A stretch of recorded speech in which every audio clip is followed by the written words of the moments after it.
कमर कटिली बात तो सही है। मारो बोई सुन झटका सोमिया न जाई हिले बुझलो बुझा जाए मैं छोमिया छल छबीली मेरे कमर कटिली मारो बोई सुन झटका सोमिया न जाई हिले जवानी करोड़ के ना भीरी में परोस दे। अरे तैयो सुन सोच के कमाइल खड़े खड़े ठोक दे होई सगरी नमरिया कमरिया में खोस दे सगरी नमरिया कमरिया में खोस दे।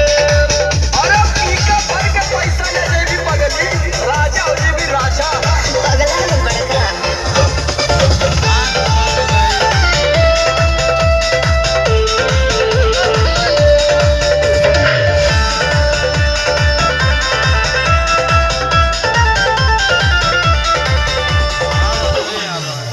हाथ लागो बुना रख लो नले जवा में हो सतारू नगिन अस्कर जाओ हो हाथ लागो बुना रख लो नले जवा में हो सतारू नगिन अस्कर जाओ हो जाई बखुश बाबू ओई सुन पर पोछ दे। अरे तो दे दा 10-20 नहीं रकम तो ही ठोस दे होई सगरी नमरिया कमरिया में खोस दे कुल 2000 कमरिया में खोस दे। अरे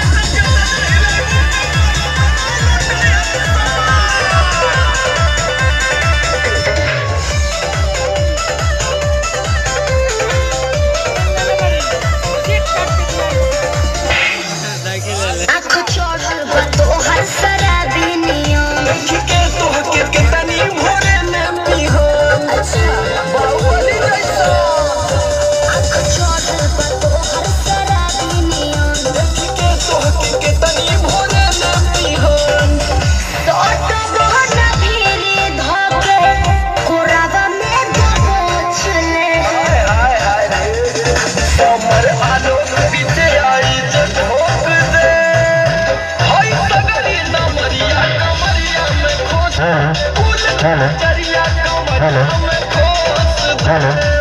अरे तो याद कर बुनी कोनो जिगर बात से पाला।